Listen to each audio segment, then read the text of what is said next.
Mesdames et messieurs, chers collègues, monsieur le Président, en préambule, je tenais à vous remercier, l'Académie des sciences de Turin et également la compagnie de San Paolo de m'avoir invité. C'est un pur plaisir que d'être ici parmi vous pour écouter toutes ces communications plus intéressantes les unes que les autres. Oui, micro, voilà.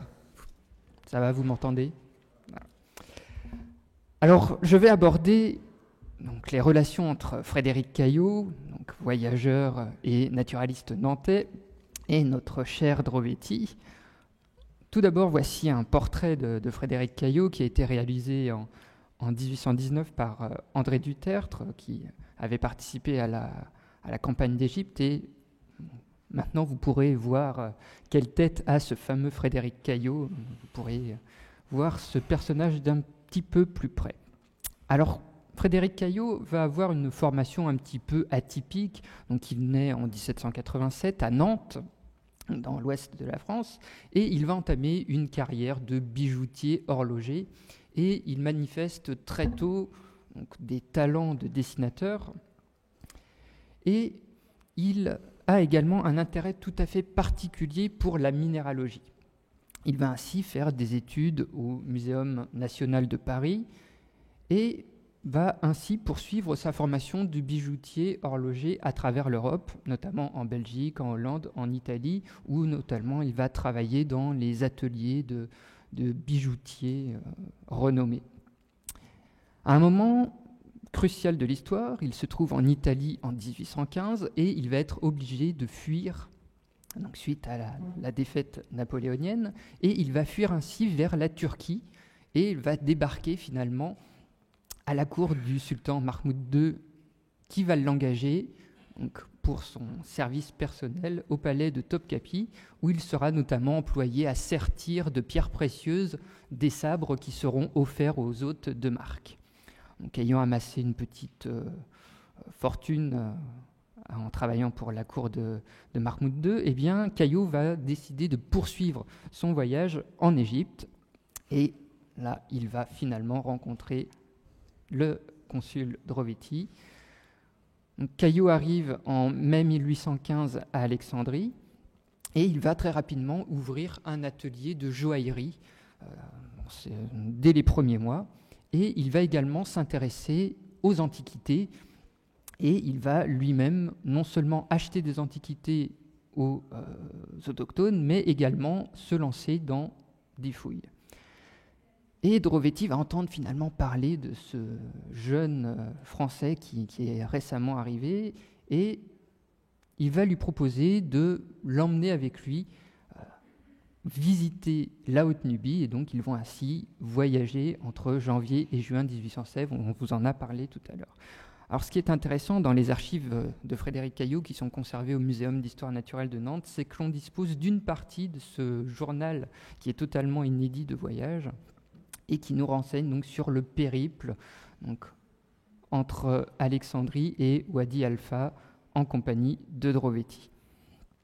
Alors, l'effet marquant de ce séjour, on va dire, en Haute-Nubie, eh bien, ce sont les haltes à travers les différents sites archéologiques véritablement importants, notamment la visite au colosse de même nom, on vous en a parlé tout à l'heure, avec ici l'inscription donc Caillot gravée en 1816 au moment où il est avec Drovetti. Alors cette inscription, eh bien, elle se trouve sur la cheville du colosse de même nom, alors à peu près à ce niveau-là, donc pas facile de faire la photo, je vous l'accorde.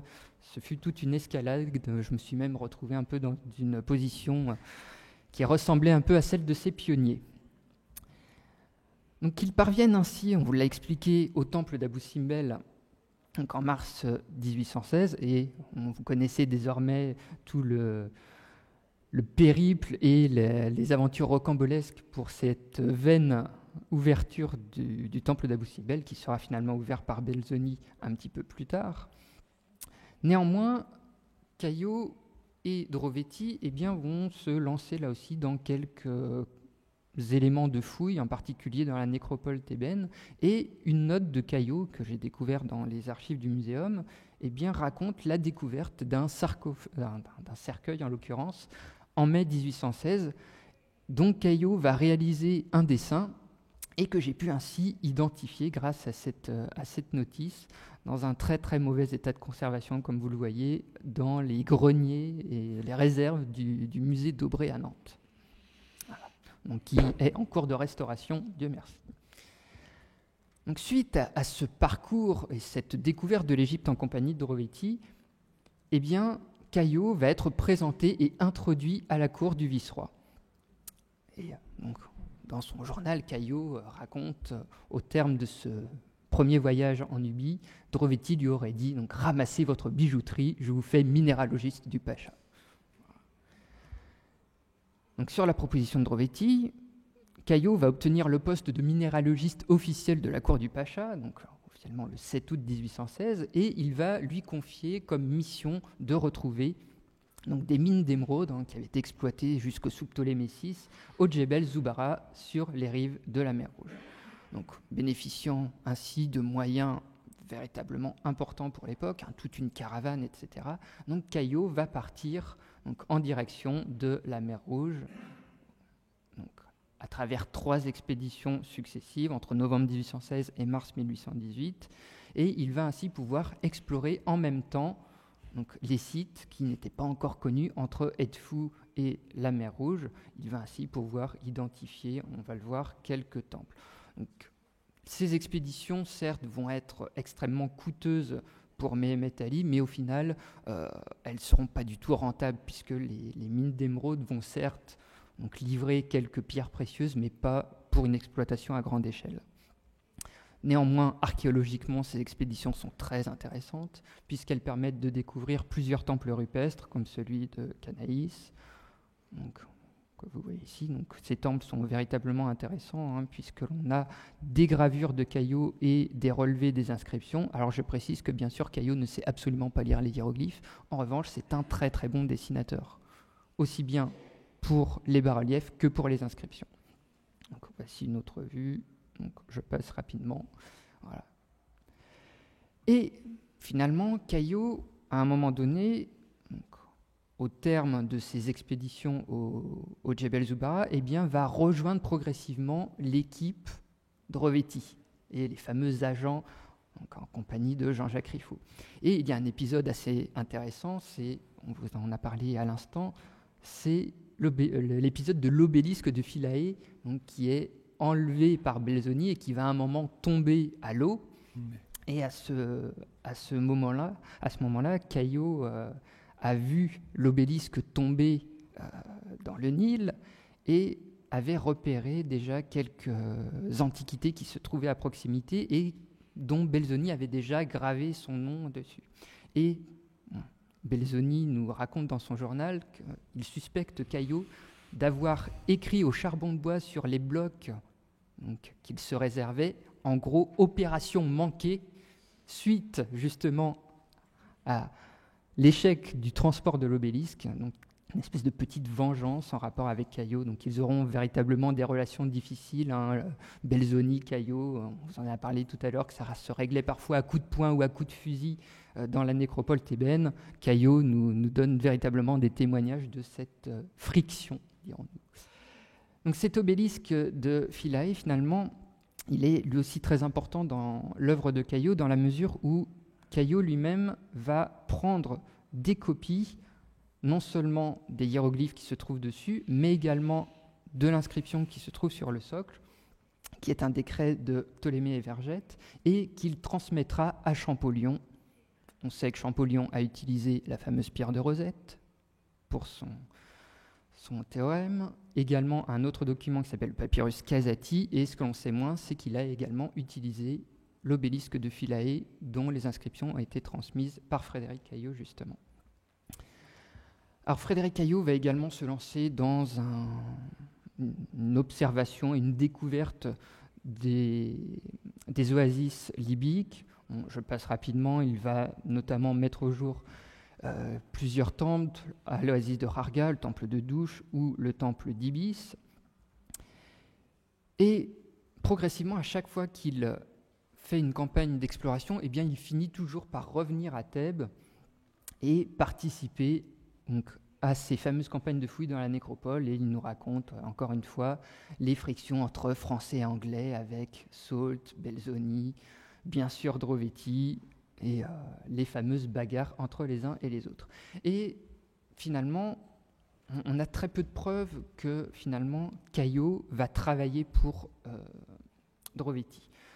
L'une des rares preuves que j'ai trouvées, eh bien, elle se trouve ici à Turin, donc avec cette statue de Toutmose III, donc avec les fameuses inscriptions ramenées par Riffaut, et sur certaines pièces, eh bien, on trouve un nom effacé, découvert par Jacques Riffaut, sculpteur au service de Drovetti. Bon, là, certes, tout va bien, mais si on regarde attentivement, eh bien, c'est Jacques Riffaut et Frédéric Caillot qui ont quand même travaillé.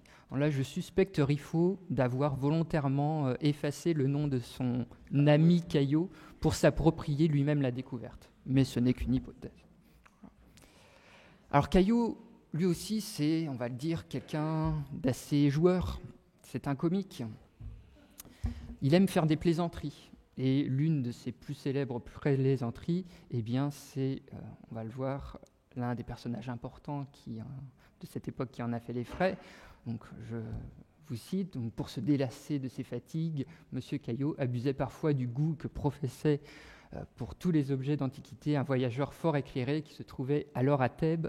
Un arabe gagné par M. Caillot alla présenter avec mystère à l'amateur de curiosité une pipe sur laquelle on avait gravé avec soin des hiéroglyphes et des caractères koufiques. Le savant ne reconnut pas la forme des pipes bicharides en usage en Abyssinie. L'odeur de tabac ne put jamais le détromper. Elle était modifiée par un parfum de bitume qu'on avait habilement fait couler à l'intérieur du tuyau. Donc là, vous voyez l'ingéniosité quand même.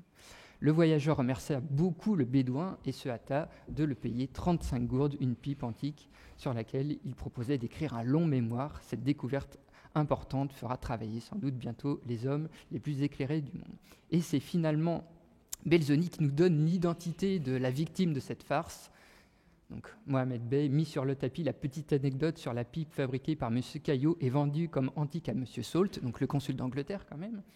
Il en rit beaucoup et exprima son étonnement de ce qu'un homme aussi instruit avait pu se laisser abuser jusqu'à ce point. Je lui répondis qu'il n'y avait rien d'étonnant à cela, puisque nous achetions de paysans beaucoup d'objets bons ou mauvais. Voilà un exemple de la facétie de Caillot. Donc après cette première exploration en Égypte, eh bien Caillot va rentrer en France donc, et il va partir un peu en froid avec Drovetti.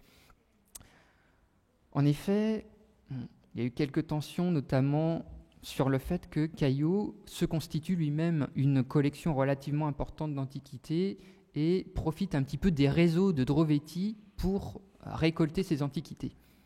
Alors Caillot va finalement écrire à Drovetti à son retour en France, donc pardonnez, je vous prie mon silence, car j'ai quitté l'Égypte sans vous l'écrire. J'ai sorti de ces lieux où vous aviez tout fait pour mon bonheur. Donc, voilà, il y a quand même un peu de gratitude.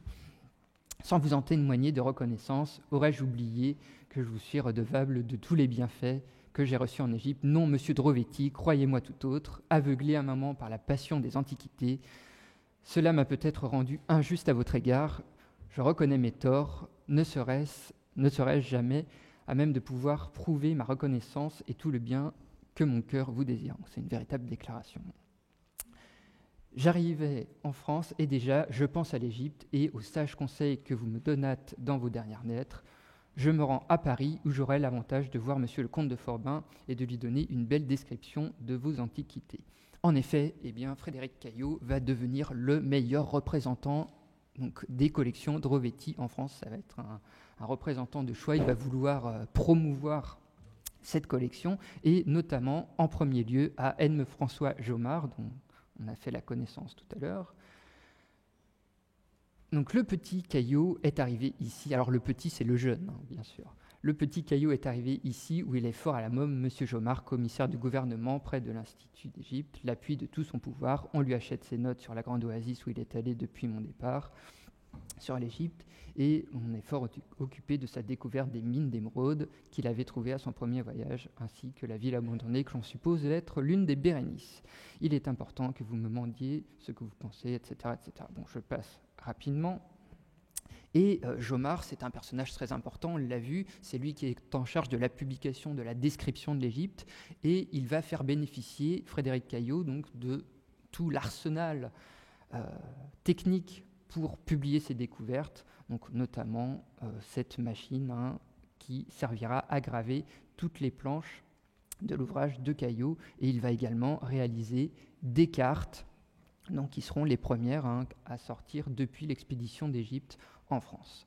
Donc, carte de l'oasis de Thèbes ou les cartes des déserts à côté de la mer Rouge. Et finalement, Caillot, grâce à l'appui de Jomard, va être renvoyé une nouvelle fois en mission par Louis XVIII et notamment son ministre de l'Intérieur, le duc de Cazes. Et repartant en Égypte, il va avoir comme mission, là aussi, de remettre la décoration de la Légion d'honneur à Drovetti. Donc, une lettre de Dubois-Aimé à Drovetti nous le mentionne. Donc, M. Caillot est sans doute en ce moment auprès de vous. Vous êtes extrêmement attaché et je suis sûr que la décoration qu'il vous porte lui a causé plus de plaisir que s'il l'avait lu lui-même.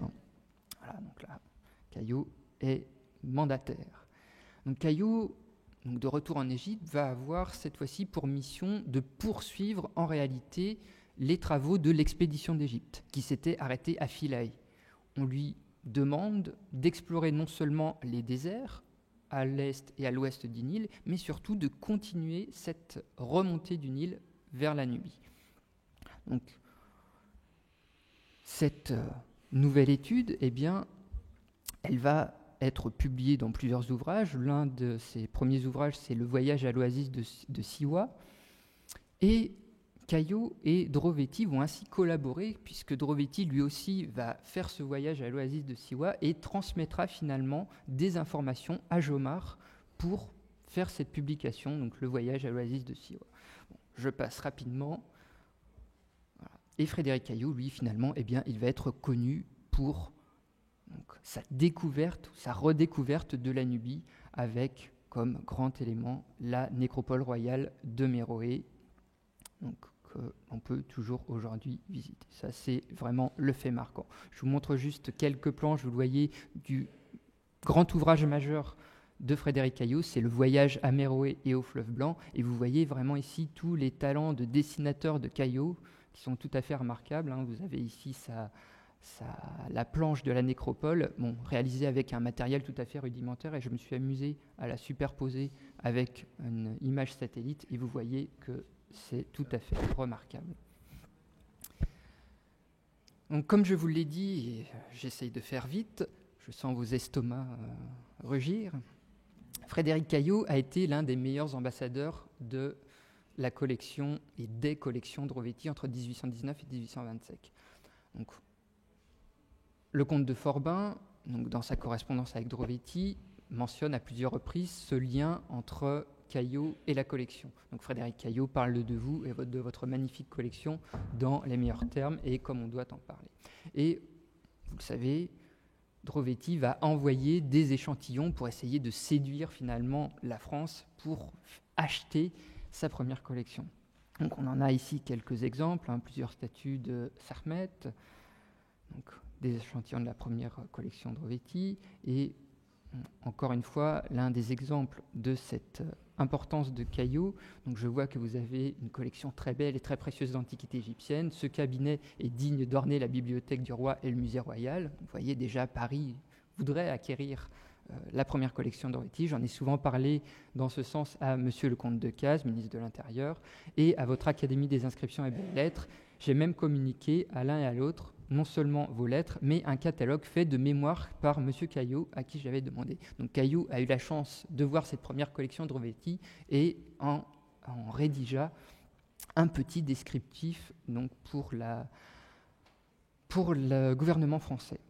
Donc, quelques exemples là aussi, donc Sylvie vous en a parlé tout à l'heure, des objets qui ont été mis en valeur par Drovetti, donc en guise d'échantillon, donc la fameuse triade, ou encore le Naos d'Amasis, donc qui est offert en guise de cadeau pour le couronnement de Charles X.